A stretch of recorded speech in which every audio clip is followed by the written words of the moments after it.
Hello and welcome to episode 3 of Money Anonymous. I'm Kira Jones, financial coach and founder of Financial Intervention Academy.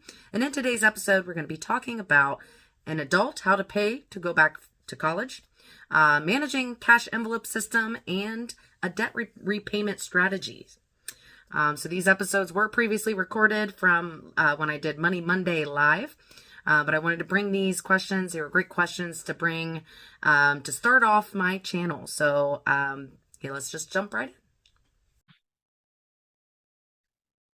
So I'm currently stuck in a dilemma. I decided while I was a stay-at-home mom, I'd go back to school and finish getting my associate's degree. With my husband being in the union, I was able to obtain free tuition, but they have since done away with it. I don't qualify for aid or anything, and the idea of taking out a student loan with rates these days is terrifying. Am I better off just going part-time and paying it in cash and finishing whenever I finish, or bite the bullet and just do the loan? We will be completely debt-free by the time I finish my associates, or at least a majority will be paid. But again, the idea of owing thousands for 2 semesters sounds depressing. I hear you. It is an expensive time for sure, but it sounds to me like you've got a few different options here. So basically, like the black and white answer, Susie Orman would have you take the loans. You can pay them off with your income after you have a degree. Black and white answer, Dave Ramsey, he would have you avoid the debt like the plague, cash flow your education all the way. So the coaching answer would probably be a mix of both. Again, that yes and situation. So how about just get your feet wet with a few courses and adjust going back to school and cash flow it. After a semester and you see how you do, maybe you can increase your class load and then fund a portion with or a majority of it with cash, and maybe only take out loans to cover what you can't with cash. Another coaching example would be like, do you have a fully funded emergency fund before we do this? And maybe helping you seek out grants that you're more than likely eligible for, some types of grants, which could definitely help reduce that loan burden that you are trying to very much avoid. So lots of different options here. And with, a financial professional to help you navigate those options, you could feel more confident with going back to school, and whichever way you decide to go with it, loans or paying in cash, you've got a solid financial professional to help you handle that. I don't know how to word this right. How do you allocate money when you have too much of it? Cash stuff for my needs, groceries, car, going out, entertainment, bills, and wants, vacations, household items, Costco trips, hair, nail appointments, etc. I hate seeing the rest just sit in my bank, not allocated to anything. Do you have any tips or more sections I could add to my binder, or things I could put that money towards and just write it down so I don't spend it? Okay. So, again, like a black and white answer would be, do a zero balance budget, that every dollar you make has a job. And that's what the cash envelopes are supposed to do. But it sounds like you're kind of allocating things and you still have money left over. So do we have a fully funded emergency fund? Do we have no debt? Are we paying down a house? Are we saving for a car? So if you aren't already doing some of these other things, then those could be good sections for you to add sections to your binder. But so the idea of money in a savings account is there for an emergency. There's definitely better things you can do with your money than having it sit in a savings account.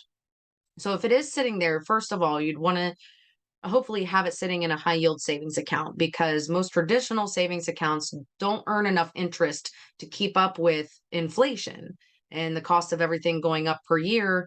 If you're not earning at least 2 to 3% on the money in savings, the idea is that you're losing money to inflation, right? So having a 1 month's emergency fund in a savings account, regardless of interest, like having just quick cash, usually tied to your checking account, is a good first step, right? And then to go beyond that, you'd want to save 3 to 6 months of expenses in a high yield savings account, earning 3+%. And there's plenty of high yield savings accounts out there right now. Investopedia actually updates a page on their website every weekday with all the different offers of high yield savings rates and the requirements on their website. So you could check that out. And non-brick and mortar banks can offer these better rates because they don't have those costs that traditional banks do. So it might be on an online bank or in the online space, digital world. So that might cause like 24 hours, 1 to 3 days worth of a lag for you to get access to those funds if you really needed it. But it is there sitting for you in the case of a major emergency situation. You pull that money out over into your checking accounts. That way you can spend it on what you need. And then, of course, once you get beyond that 3 to 6 month emergency fund, then you start funding things like the vacations, future car, paying down the house, paying down debt, that kind of thing. So, if you have extra money, even beyond saving for those things, and you've already got a fully funded emergency fund, then you might look into other investment options, like upping your investment strategy.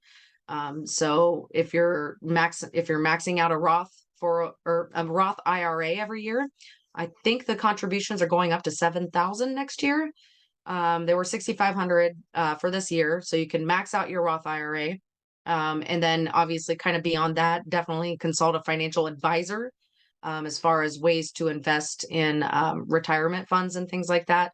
That this would really be the plan. I think that you need to really consult a financial advisor, someone that helps with retirement planning and that kind of saving. So if you're beyond, you've already funded your emergency fund, you're already saving for the future expenses like, car, house, repairs, like all of those kinds of things that sinking funds would usually cover. Then I'd consult a financial advisor and kind of see where you can put your money beyond just these traditional savings account and that kind of thing. I have a question as I'm a little confused with debt killing. I do have my $1,000 emergency fund, so now it's time to kill those credit cards. One, whenever I get money, do I put it in the bank and make a payment? Or two, do I collect the money up a bit and then make a payment on the credit card? Is there really a right way or wrong way? Thanks for all your help. No problem. And so again, this is, one of those kind of black and white answers or questions that kind of would get a black and white answer. Dave Ramsey's black and white answer would be debt snowball it. So just pay the smallest balance to largest balance. But, a more coaching answer, because there's really like 5 different major payment options for tackling debt. There's the debt snowball, the debt avalanche. Debt snowball would be paying the smallest balance to largest balance. Debt avalanche is paying the highest interest rate to the lowest interest rate. So you always pay that, you always tackle the highest interest rate first. Those are the 2 most popular methods. But then there's also the Robert Kiyosaki method. He was popular for the book Rich Dad Poor Dad. And he likes to throw all your excess cash at the highest payment debt. And that could be your mortgage. More than likely, that's going to be your car payments. So you could do either, the mortgage and really focus on that. I would only advise that if you're like pretty close to paying off the mortgage. So otherwise, like your car payment, because the average car payment being $700 a month, you could free up a lot of cash flow in your monthly plan by paying off the highest monthly payment first. Kelsey Dickey is another financial coach in the coaching world of finance. And I like a method that sometimes she uses, which is to pay that credit card that just drives you crazy. Like it causes you stress, it causes you guilt. You made a purchase on it. This just really puts stress and guilt in your life. So why don't we eliminate that one first? And then oftentimes though in coaching, what happens is it's a mix of all of them, right? The one thing they all agree on is that you pay minimums on everything except one debt. Where they differ is which debt to tackle first. So this is where, again, a mix of all of them comes in, because you might start off with the snowball method. And then that one credit card, really stressful, guilt-ridden credit card, we might focus and shift to eliminate that one. And then you get your tax return. So we might throw a big chunk of that at the highest interest rate, because that's really going to reduce, the interest burden that you're getting on that credit card. So it's going to wind up being a mix of both. So, and I'm, again, depending on who you follow, they're all going to have different answers, but coaching will help you find the answer that's right for your situation. All right. Next question. Budget help. I bartend at a country club and make $15.50 an hour and plus tips. I average 28 to 32 hours a week. How do you make an effective budget when your income isn't a set amount every week? All right. That is variable income is difficult. But kind of looking at the things that are within your control and not within your control. Um, you make 15.50 an hour in tips and you get an average of 28 to 32 hours. So if you budget for that minimum 28 hours and the guaranteed 15.50 an hour, that's going to give you $434 a week or minimum on average. So do you have more than $400 a week in expenses? Getting solid on what you owe, not just the bills, but the variables like food, gas, etc. And then doing a weekly spending plan around what you're getting paid on that hourly wage. And then you can do a separate plan for the variable tips that come in. So if you can budget to just what you're making on your tips and you can cover most or all of your expenses with that, then your tip money would then become money that you debt snowball or avalanche or that you throw at your next goal, right? Um, so doing this weekly would have you kind of keeping in step with like the fluctuations, especially in the tips. So like I know when I did this, I would track my tips, um, cash tips versus credit tips because credit tips went on my check. But I would track those just on like a Google Keep card on my phone, right? And I would actually pull the cash and I once a week I would take that cash and go deposit it in the bank. So that was kind of like an additional paycheck. And where that amount would fluctuate, at least my hourly tip amount paychecks, that would be kind of consistent. So I can always plan for that.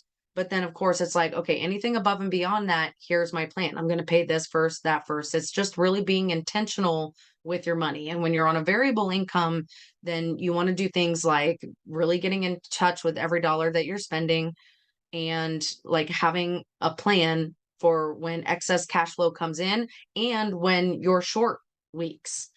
Um, so that could be a good place to start. And with that, we're going to go on to the next question. All right.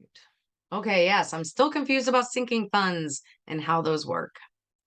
So, I'm going to read like the definition of sinking funds. And obviously, this would be kind of like your black and white answer. Sinking funds are funds that you set aside to save towards a significant pre planned goal. So, you save money over time instead of dipping into your checking account for a considerable chunk of cash to cover a particular purchase or event. And so, we might be saving for several of these things like simultaneously. We might be saving for a new car or car repairs. We're probably saving in an emergency fund if that's not fully funded. We're saving for retirement. We're saving for the vacation. We're saving for home repairs.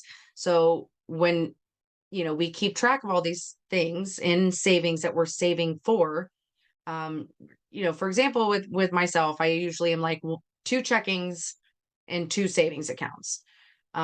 And to get even simpler than that, so checking, everything moves through the checking account, but the savings account, I have my immediate savings. It's got 1 month worth of expenses in it. And then I've got my other savings, which is at the high yield savings, in a high yield savings account. And I've got 3 to 5 months of expenses sitting there. And so beyond that, I keep adding things to my savings account. Now, a portion of that savings is allocated as emergency fund. So on my budget form or my spreadsheet or however you do this, I just keep a ledger that tells me of that total balance in my savings account. 6 grand is allocated for emergency fund. 2 grand is allocated for car fund for my next car. I have $500 saved up for my vacation. That would be how that's the basic idea of sinking funds. But of course, that's kind of always in flux. So again, it's like something comes up. What do? We pull it from savings. All right. So what are we taking it away from? Is the emergency fund portion covering this? Or are we just not going to fund the vacation? Like the funds have to come from somewhere. So usually it's the emergency fund. And so then we make the decision to pull that money out of the savings account for whatever reason. Either we're taking the vacation, we're buying the car, we had an emergency. But some people like to divvy these up into separate savings accounts.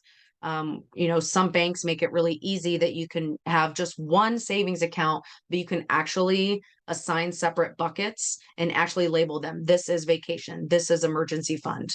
But you could also do this on pen and paper with a simple spreadsheet. Here's all the money that I've saved away. And then every dollar of it has a job, just like your monthly budget. Every dollar in your savings has a job, and you get to dictate what that job is. All right, that's it for episode 3 of Money Anonymous. If you would like to submit a question to be answered on a future episode, please complete the anonymous Google form. The link is in the description below. And as always, this is for educational purposes only. It's not meant to be financial advice because personal finance is very much personal. If you have any experience with the situations we discussed in today's video, please contribute to the conversation and drop some comments below because the more we know, the more options we have and the smaller emergencies we have to deal with. So we will see you in the next episode.